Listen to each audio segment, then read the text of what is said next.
Well, I've already told this, I think, to two of you, but the rest it's new. After our session yesterday morning, we had a drink, and then we were discussing what to do, and Paola said she'd cook lunch and that. And I declined, I didn't stay, I walked away and left you. As I walked down the hill, I thought, well, a bit guilty really, should I have stayed?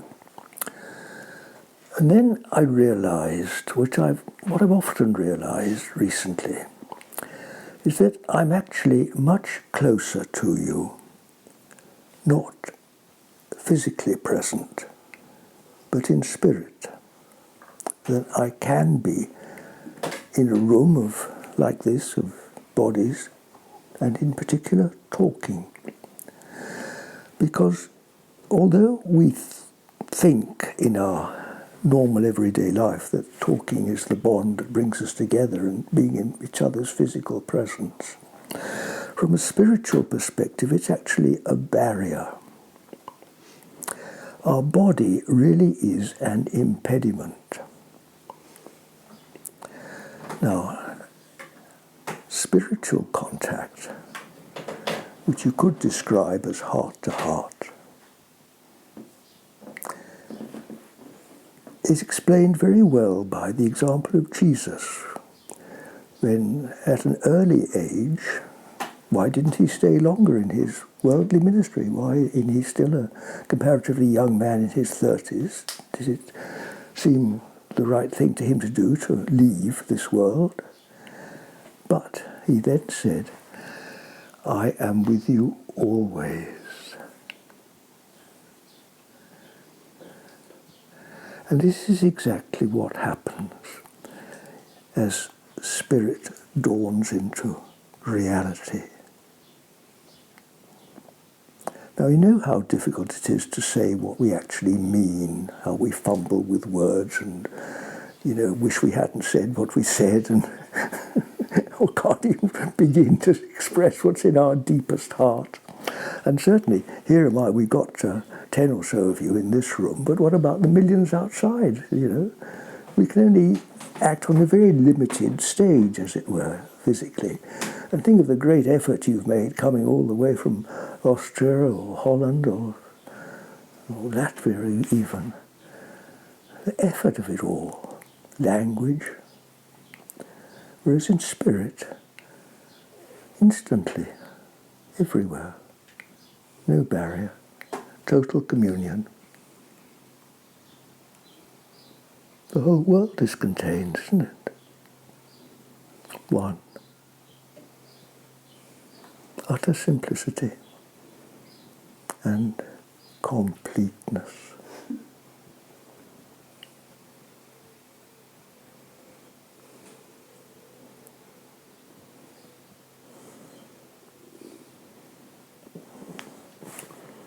And those of us that meditate may get a taste of this when we let go,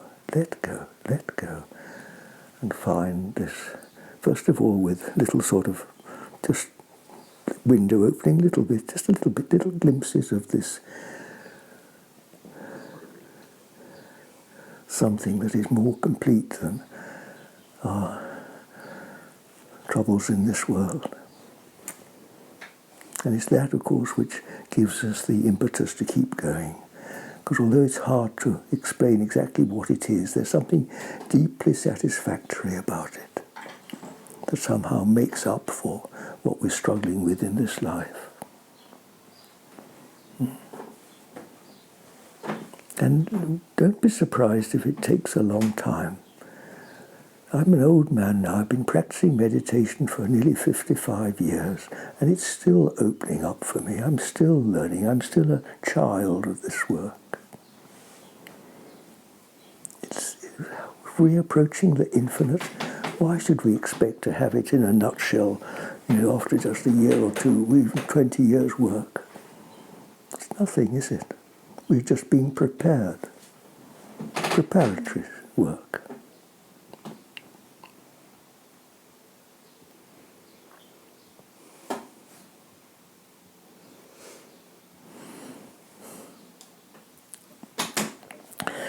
Now, our disappointments and our losses and failures in this world are all really blessings in disguise, because they teach us that this world is, we're in exile. We're in a world of an error called sin. And what is that? It's really absence from the presence of God. It's absence from that completeness for which we all inwardly hunger and yearn. This is why we are encased, imprisoned, if you like, within a physical form, with a rather inadequate thing called a voice, which can be marvellous sometimes, but more often than not it's only too fallible. Our tongue is a very unreliable creature. And of course this body is subject to all sorts of pains, and it obviously eventually dies. So don't be surprised if our worldly experience is one of disappointment.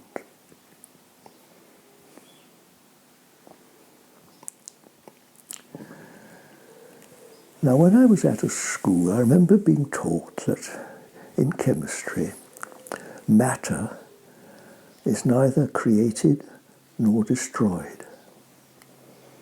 I suppose, I don't know whether they've changed their minds, but anyway, that used to be the law. You know, it just changes from one thing to another, doesn't it? Well, I can assure you that in spirit, nothing is ever lost or found, because spirit is complete. And there's no such thing as losing or finding it. One. And you really look, just taste it here. Here in this room, there is this stillness, isn't there? Like we were referred to yesterday, this invisible space that fills this room, in which you and I are sitting like fishes in the sea. And this is what we always forget, that we are embraced within this greater context of stillness equals spirit or presence. Spirit. Where does it end? Where does spirit end and God begin, what we call God? We are in it, aren't we?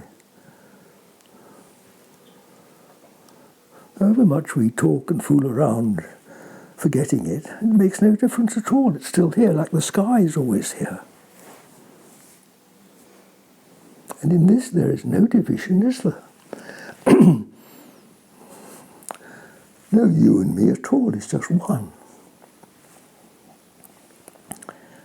God is with us. It contains everything, doesn't it? This is the containment, this is the completion that we all look for.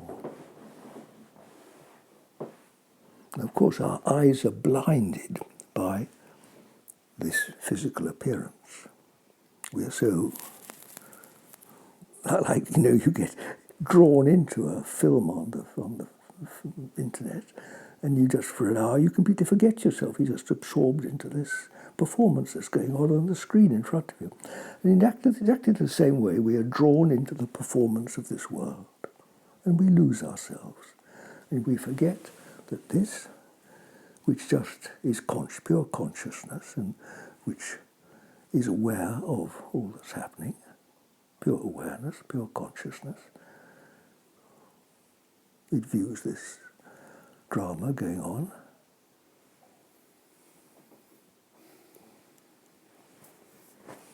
So we have this basic exercise of watch what you're doing, which is very useful in the first sort of little kindergarten steps of sort of drawing back a bit. And good heavens, I can see my hands, they're moving like that, rather like a robot. They're sort of mechanical, they go up and down and do things. I can wiggle my toes. Good heavens, amazing. I can watch it all going on, and somehow eventually maybe you get a dawning one day, well, perhaps I'm not my body, perhaps it's an instrument for my use and there's more to it. And then maybe one day we're clever enough to see our thoughts and think, good heavens, my thoughts are just movements, just sort of fairly robotic, automatic things that just pass through my mind. A program, aren't they? We all have our own programs in which we repeat over and over our favourite themes are, which is very often our suffering, of course, which we hold on to like grim death. One of the last things we'll give up. And if anybody dares tell us to cheer up, we get offended. Anyway, this is the process. So I'm wondering, I can't remember what I was going to say. Was that it? But anyway, suffice for now. So over to you, my dears. If you've got any questions to ask, that helps me because it gives me something else to talk about. Someone was asking me about various ways of developing awareness, of watching oneself and drawing back and realizing I'm not that. Well, that indeed is a good approach and useful and works. But of course it's not the only way. I remember I never was terribly impressed by it. It didn't seem to appeal to me. I wanted to... I suppose it was really after I'd already been meditating some 20 years or so. I had the great love experience of my life. And I think that became my way of meditation and rather took over from self-observation. Perhaps that was becoming more or less natural by then, and I wanted something new. But I always felt that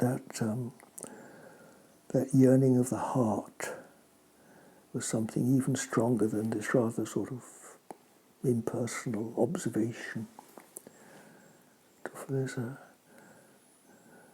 that phrase, follow your heart. Love knows no barrier. Instinctively our heart reaches out towards what we love, doesn't it? And what's meditation? It's just a reaching out, isn't it? It does that. So it happens naturally.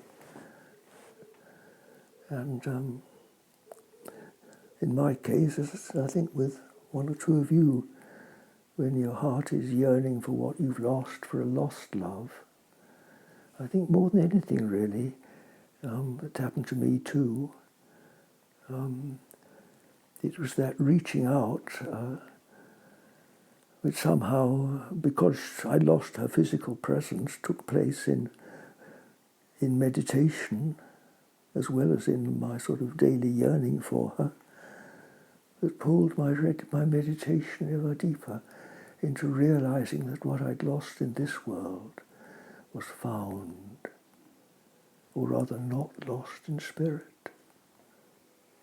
And that was a great discovery for me, which indeed has been going on, developing ever since.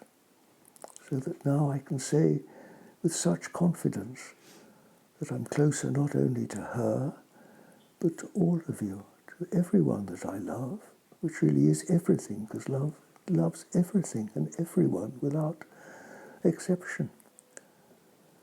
Is that there's no more total way of embracing and bringing the presence of God, which is all merciful, pure benevolence, which knows exactly what to do, whereas I don't know anything. I certainly don't know what to do about the world. Do you? Who does?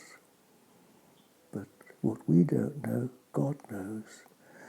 And in that surrender of myself into those almighty and everlasting arms, thereby the impediment of John somehow dissolves into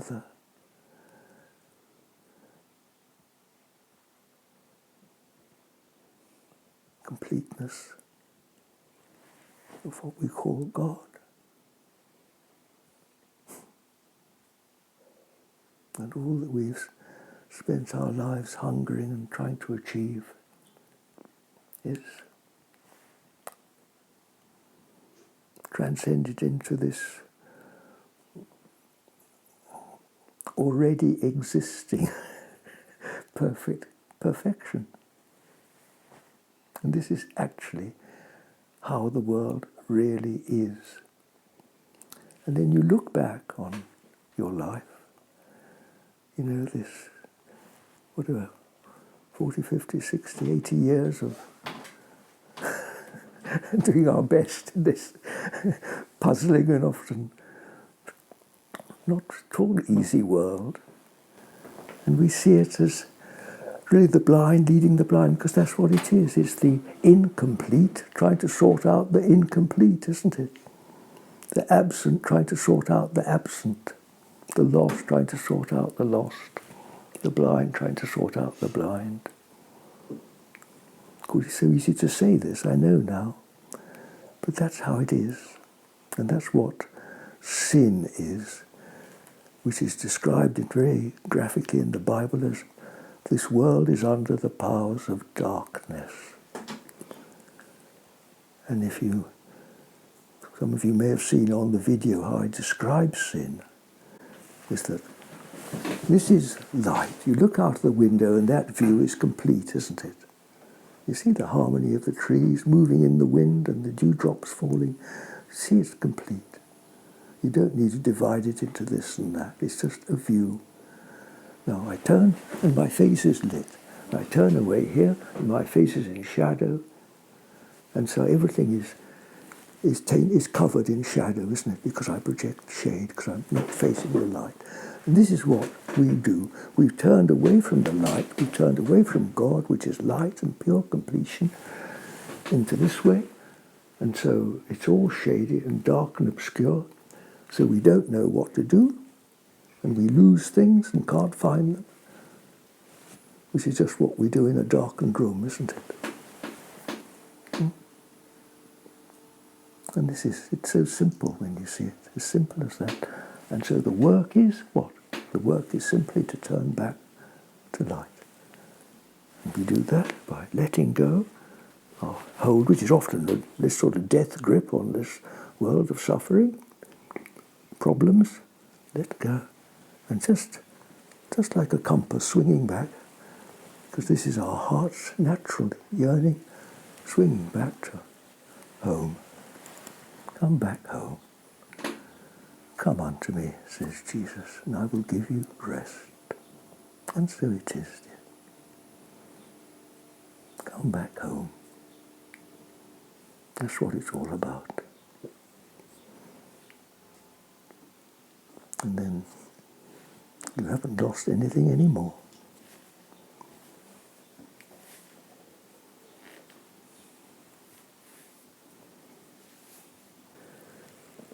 Well, if it takes a lot of effort, it's wrong. But of course we do make great effort, and it's not always very helpful to be told it's wrong because we're not sure what to do then. And I remember going through fairly similar sort of mental contortions about it all. I was taught with a mantra, which is just a word really. And we were told that whatever happens, come back to the mantra, which gave a very effective way of dealing with all these questions, really. Because you just let go of everything, and just follow the mantra. And the mantra becomes very, very subtle and deep, and sometimes you lose the mantra altogether, and you start thinking, but then you remember, I'm meant to be meditating, and the mantra comes back, and you just hold on to the mantra. The mantra is like an invisible handrail, you know? And when you start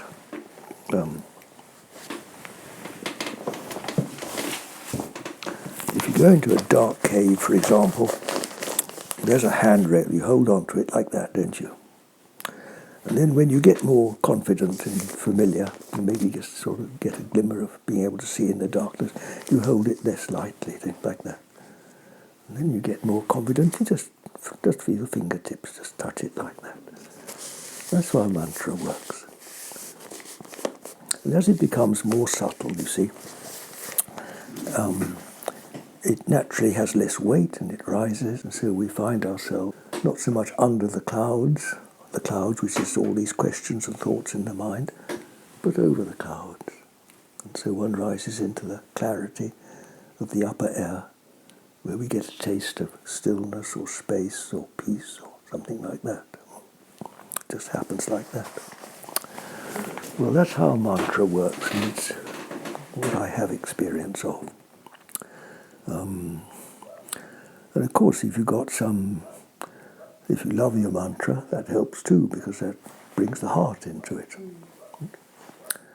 Of course, it always helps when you love something, because you naturally give attention to it. You want to do it.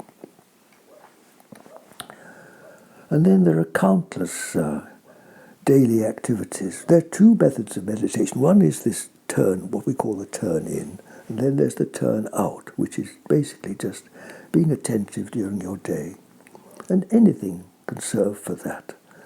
It always helps if you happen to be working with your hands, just doing something with your hands, some gentle housework or work like that. We were watching this morning, there are a pair of window cleaners here in Bakel, absolute artists. They work they're so precise and beautiful to watch them, really. How they get a window clean in just half a dozen strokes, I don't know, but they do. Run up their ladders and on to the next one. Crafts work, good work. It used to be very common, of course. Everybody used to work by hand. I did. I was a farmer. I always worked by hand. I count myself very lucky that all day I was working, doing that sort of precise work with a hand tool. I remember I hardly had a thought in my mind, just there. So that's very good meditation. And of course, people have been doing that ever since the beginning of time, haven't they? It's natural, because meditation is natural. All that happens in meditation really is that we let go the unnatural, become natural. That's why breathing is also an effective method of meditation. But I assure you, whatever you meditate, however you meditate, there's always further to go, because it's a journey into the infinite. So whatever you do, and usually the doing is only in the early stages, because later on, as it were, the door is opened from the other side. It's more a matter of being taken. It's a matter of just surrendering into thine arms, O Lord. People comment, but I was taught.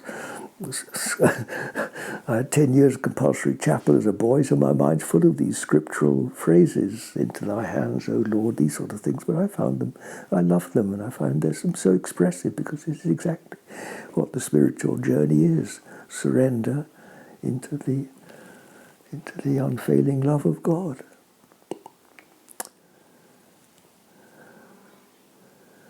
I'm not sure if I've answered your question. You see, I'm not very good at giving you recipes, am I? No. See, the real recipe is always just to be here, present. Just present, here and now. We can never be closer to God, or our goal, because that's what it is, whether we call it God or not, this completion, than here and now. Never. You can go to all the retreats in the world and go to Indian gurus, but you can never be closer to God than here and now, because God is here.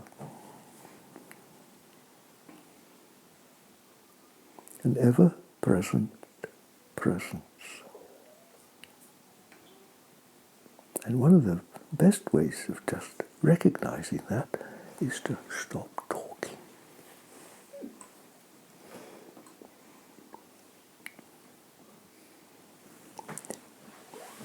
Is a real menace, spiritually speaking. You know, in the Bible, there's a famous story about two women called Mary and Martha.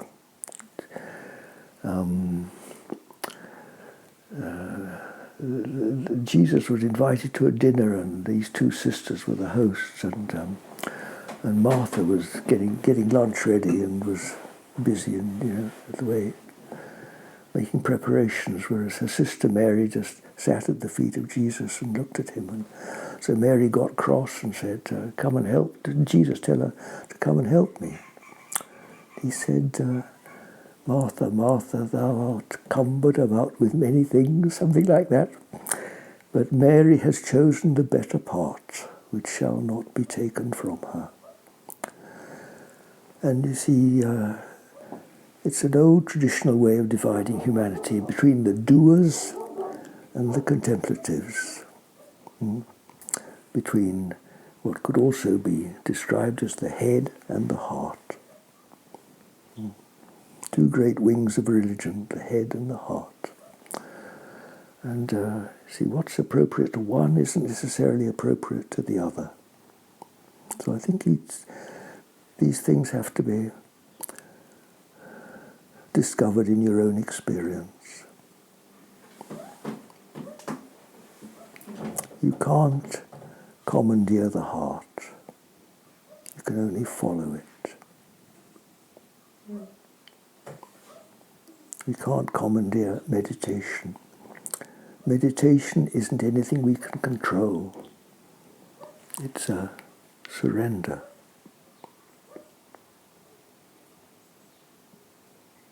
Now, it isn't so difficult. Again, we were talking yesterday about how good it is just to go out for a walk. How we always, everybody knows this, especially after being sitting inside or being busy. You just go out for a walk. What happens? You just naturally look beyond your own little world, don't you? The garden, or even better if you look at the horizon or up at the sky, you just naturally expand, don't you?